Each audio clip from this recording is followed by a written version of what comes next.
I'm Ann Ziada. I'm a chef at the Institute of Culinary Education, and today I'm going to show you how to open every nut. So here are some of the tools I'll be using today. I have a nutcracker that has curved edges. I have a more traditional nutcracker that you might have at home, straight on both sides. I have a garlic press that we'll use for some of our more delicate nuts. I have a paring knife, and for our tougher nuts, I have a hammer. English walnut. Like most nuts, it has a tough outer shell, and the inside is the meat that we're going to eat. Walnuts are known for their buttery flavor. They're a little bit bitter, and they're high in omega-3s, which are really great for your brain. This one's a little bit tough to crack, so we're going to use our nutcracker. I'm going to gently squeeze it till it cracks open. And I want to use not too much pressure because I don't want to destroy the nut. If I'm too tough, I'm going to smash my nut into pieces. Pick away the outer shell with our hands. And that's our English walnut. So if you don't have a nutcracker, there's a few other things you can do using the paring knife. Go along the top seam of your walnut. If it's too tough, take the tip of your paring knife in and just give it a little twist, and it'll pop right open. And another method you can do is using the nuts to crack each other. I'm gonna put them in my hand with their sides touching and their kind of stem ends facing away. And I'm gonna use them to crack each other. There we go. That'll work as well if you are really at a loss for tools. And those are a few ways to open an English walnut. Black walnut. Much more bitter than the traditional English walnut. The shell is also a lot harder, so if I try to do it in my nutcracker, I can't do it. Maybe you can, but anything that's too tough, stop. We're gonna use our hammer. Whoop. And then from there, the black walnut has a stronger, bitter flavor to it. The English walnut is a little more mellow and mild. Make sure you take any of the little shells out of there because you do not want to bite on one of those, and that's our black walnut. Brazil nut. This is one of the toughest ones to crack, but we're going to use our nutcracker. So I'm going to line my Brazil nut in my nutcracker with the flatter side, basically this kind of like flat spine side. Give it a little smack. Again, I don't want to destroy it. I just want to break the shell, not go through the entire nut. And this is our beautiful Brazil nut. It has a little bit of a skin on it. That's totally fine. You can peel it off if you'd like as well. I believe Brazil nuts are best eaten out of hand, straight up raw. I don't see a lot of recipes with them. They're such a treat to just enjoy right out of the shell. Yum. Another method maybe you can do, I don't think I have the muscle for it. You can take this flat side and take the sharp end of another one and use that as the blade to break it open. But this is only if you spend a lot of time at the gym and are very muscular-y. Nope, but that's why humans invented tools. American chestnut. Chestnuts are different than most nuts because they're higher in starch. When you buy them, if some are cracked, throw those away because the insides are probably rancid. If I were to roast this just as is, the water content would cause this to explode in the oven, which we don't want. So we're gonna score it first to allow some of the steam to escape as it's roasting. You can score it by cutting it across the equator of the nut, or you can take your paring knife here, just make a little X on the top. And you can absolutely roast these over an open fire like the song goes. And you can put a whole bunch on a sheet pan. You're gonna go ahead and roast them for 35 minutes.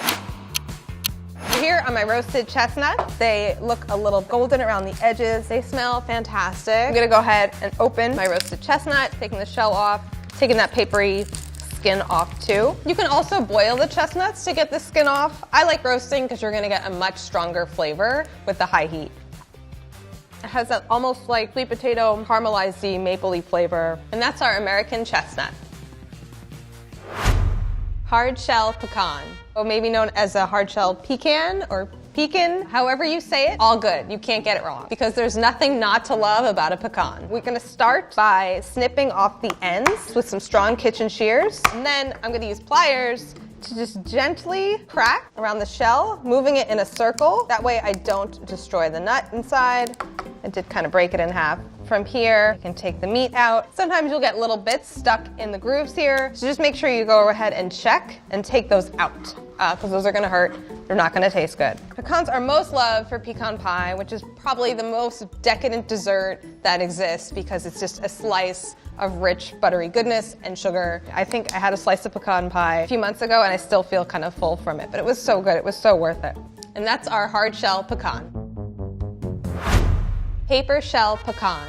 It has a softer shell, as the name suggests. If they're soft enough, you can use your hand to crack them open by pressing along the seam that runs lengthwise. It's not a task for people who have long nails, so do this before you get your manicure, and then I can pick off my halves right there. So this is technically called a pecan halve, although we kind of think of this as like a whole when we see it in the bag. This tastes much more like a light caramel flavor to it. If it's too tough to use your hands for, you can also use the side of your knife, similar to how you would smash garlic. Use my wrist, give it a little crack, and pop it out from there. So those are two different types of pecans, but there are over 500 types in existence. And that's our soft shell pecan. Almond. So the almond has a bit more of a neutral flavor to it, so you can use it in a lot of different recipes, so they can take on other flavors really well. So for this, I'm going to use a nutcracker. I'm gonna add it to the smaller portion of the nutcracker here. I'm gonna go around so it breaks open. If you don't have a nutcracker at home, it just needs some sort of force, so you can even put it in your door, between the hinge and the door, and then slam the door shut, and that will crack your nut as well. Almonds are a member of the rose family. You can absolutely eat the skins, but you can blanch them to get the skins off, which means you just boil them in water for about 5 minutes if you want more of a lighter color. So you can use almonds for making your own nut milk at home. All you need is a high-powered blender, about a cup of almonds, and add about 4 cups of water. Blend it until it's totally smooth. You can actually do that with any nut. Almonds are great because they have the most neutral flavor, but you can use walnuts. I've even seen like black sesame seed milk. Any nut will work. Okay, this is kind of fun. And those are our almonds. Macadamia. So it's a tropical nut, really, really rich and buttery, and it has one of the tougher shells. So we're gonna have to use the hammer. Give him a little nest so he has a comfortable last few moments of his life. Got a stunt double right here. Perfect. Separate the meat out. And the meat is actually the technical term. You can call it meat, even though it is totally vegetarian. And that's how you open a macadamia. Dwarf chestnut. Again, we want the same deal. We want to roast it before we shell it. I'm gonna go ahead and score them in a nice X shape. So I'm gonna put them all on my roasting pan, and I'm gonna go ahead and bake them for about 20 minutes. Okay, and here they are. They've let them cool for a little bit so they're not too hot to handle. Peel away the shell. What a gorgeous color on them. You can see got a little golden, nice and fluffy. Just tastes like buttered popcorn, marshmallow, sweet potato, all together. And that's how you open and bake a dwarf chestnut. Hazelnut. We think of hazelnuts a lot with desserts because they have that wonderful nutty aroma and they pair so well with chocolate. The shell is a little bit softer sometimes, so we're gonna try it with a garlic press and try to keep that shape intact. Beautiful. The skin part of the hazelnut is very bitter, so the best way to get the skin off is to roast it for about 12 minutes in a 350 oven, and then let it cool for 1 minute covered in a towel so it steams, and then from there you can use the towel to rub the skins off. The bitter skins will fall and you'll have a nice toasted hazelnut to enjoy. And that's how you crack a hazelnut. Acorn. Yes, an acorn that fell from an oak tree, which is a nut and totally edible by humans as well as squirrels. It's got a very tough shell, so we're gonna use the hammer. You might have noticed that squirrels don't use hammers, but they cheat by burying the nuts in dirt, and then when they come back months later, it's softer, so they can crack it open with their teeth. I'm not gonna bury my nut in dirt. I'm gonna just do it the more civilized way of smashing it. This one is moldy. About 50% of your acorns we'll probably not use, but the other 50% we can. Acorns are high in tannins, which give it a really bitter flavor. Tannins are acids that taste bitter. Tannins are also present in things like tea and wine and coffee. After we get the meat out of the shell, and I'm going to put it in water, we're gonna boil our acorns for 30 minutes. Here are my acorns. The water is nice and browned. That means I've got all the tannins out into the liquid, and I'm gonna go ahead and strain them. You can go ahead and roast them, and then you can garnish them in salads. You can make acorn soup. These are shelled, boiled acorns. Peanut. Despite the name, he is actually not a nut. He is a legume, which means that its seeds are together in a pod. So to crack them open, you can usually just use your hands to squeeze it. The shell is really papery and light, and you'll have your 2 peanuts inside of it. And from here, you can take the skin off as well if you desire. This is a raw peanut. Peanuts are edible right out of the pod, but if you put them in the oven, you're gonna get more of that peanut flavor. And you can absolutely make your own peanut butter at home. After roasting your nuts, let them cool completely, and then you're gonna blend them up in a food processor for about 10 minutes or so, because you want to blend it long enough for the oil to start to separate out. That's when you've got a delicious nut butter. So you can make your own almond nut butter. You can take this in a lot of directions. Kola nut. It grows in West Africa, and it has a very bitter flavor, but after we roast it, it'll get sweeter and it'll taste maybe a bit more like nutmeg. It also contains a little bit of caffeine and has been used to flavor soda. It has a little bit of a fragile shell. You can use your hands to smash it. I'm gonna use a knife. Get that papery skin off.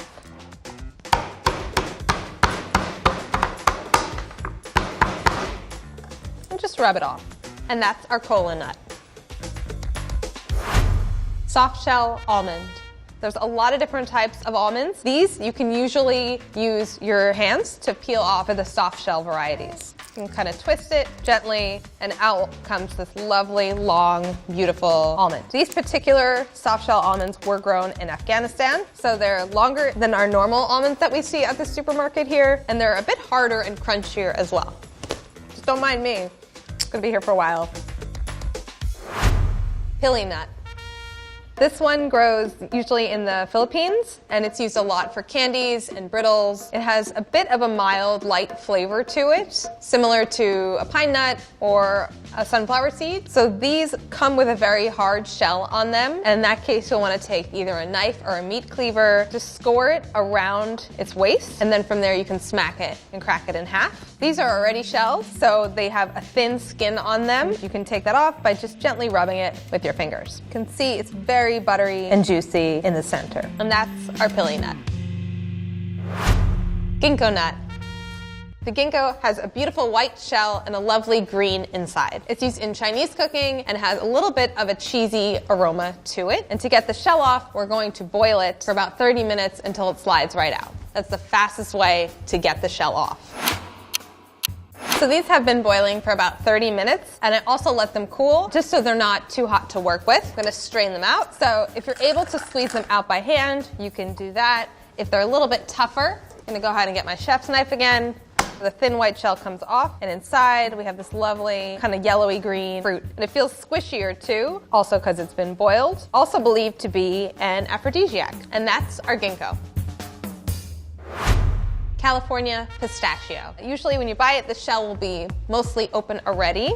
So for this, you can just use your hands to crack them open. And I would advise not using your nail. You can just use the pads of your fingers to break them open. That way you don't ruin your nails. One of the reasons I love nuts is because you get to have some involvement in the eating and the cooking process. So it's a bit more playful. You can rub the skins off if you like, but I don't mind them. If you find a pistachio with a smaller opening that's harder to get with your fingers, you can go ahead and use a free shell and wedge it in between, and that will help break it open, and then you can do the rest with your hands. Pistachios are great for desserts. If your recipe calls for pistachios, I would try to buy them shelled already, otherwise you'll spend a lot of time shelling for your recipe. But you can use them in baklava, you can use them in cookies, and they add a wonderful green color. And that's our California pistachio. Turkish pistachio. It's in the same family as the California pistachio, but it's a little bit smaller and skinnier, as you can see, darker in color as well, and it's gonna have a stronger, more pronounced pistachio flavor. And we're gonna open the same way that we did with our California buddy. Yeah, it just tastes like someone took a pistachio and turned the volume up. The skin here has a little bit of a purpley amber color. These feel a little bit tough. In general, if something has a tough skin, you can roast it or you can boil it and it will come off. Such a vibrant, yellowy green color. Looks super fresh. And that's our Turkish pistachio. Pine nut.